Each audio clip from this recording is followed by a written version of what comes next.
మా పండు ఈరోజైతే ఖచ్చితంగా మమ్మీ నాకైతే దోశనే కావాలి అని చెప్పేసి నిన్న స్కూల్కి వెళ్ళేటప్పుడైతే చెప్పేసి వెళ్ళిపోయింది. ఇంకా నేను వాళ్ళు స్కూల్కి వెళ్ళగానైతే దోశకైతే అన్నీ నానబెట్టేసుకొని నిన్న ఈవినింగ్ అయితే గ్రైండ్ చేసి పెట్టుకున్నా. ఇంక ఈరోజు మార్నింగ్ అయితే దోశ అనమాట మా బ్రేక్ఫాస్ట్.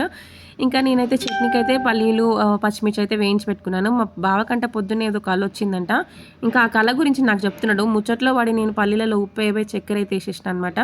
మళ్ళీ నేను ఎక్కడ తిడుతున్నావు అని చెప్పేసి సైలెంట్గా బెడ్రూమ్లోకి అయితే వెళ్ళిపోయినాడు. పని చేస్తున్నప్పుడు వచ్చి లేనిపోని ముచ్చట్లని చెప్తే ఇట్లనే ఉంటుంది. మర్చిపోయి నేను ఉప్పు వేయబోయి అయితే చక్కెర వేసేసిన. మళ్ళీ మొత్తం క్లీన్ చేసుకొని అయితే చట్నీ అయితే పట్టేసుకున్నాను. ఇంక ఈ మబ్బులన్నీ పోతా ఉంటే పొద్దున్నే మంచిగా వెదర్ కూల్గా ఉంది. మా పెద్ద పాప ఉండి మబ్బులు మొత్తం ఎక్కడ పోతుంది మమ్మీ అని అంటే, మా చిన్న పాప ఉండి స్కూల్కి వెళ్తున్నాయి అని చెప్పేసి అని అంటుంది. ఇంకా ఈరోజు లంచ్లోకి అయితే బెండకాయ ఆలు కర్రీ అయితే చేసేసిన అనమాట. సడన్గా ఎందుకో గ్యాస్లోంచి మంట రావడం ఆగిపోయింది. ఇంకా అస్సలు రావట్లేదు. ఇంకా మా బావ రిపేర్ చేసి అయితే దోశలు అయితే చేసేసినాడు అనమాట. మా పిల్లలకు కూడా క్యారేజ్ పెట్టేసి అయితే స్కూల్కి అయితే తీసుకెళ్తున్నాను. నేనే తీసుకెళ్తాను డైలీ స్కూల్కి. ఒకవేళ లేట్ ఉంటే మా బావ తీసుకెళ్తాడు. మా ఇంటి పక్కనే అనమాట స్కూల్, అందుకే నేనే తీసుకెళ్తాను. ఇంకా రాగానే నేను కూడా ఒక 2 దోశలు అట్లా కడుపులు వేసేసిన. వీడియో నచ్చితే ప్లీజ్ లైక్ చేయండి, సపోర్ట్ చేయండి. ఉంటా మరి, బాయ్.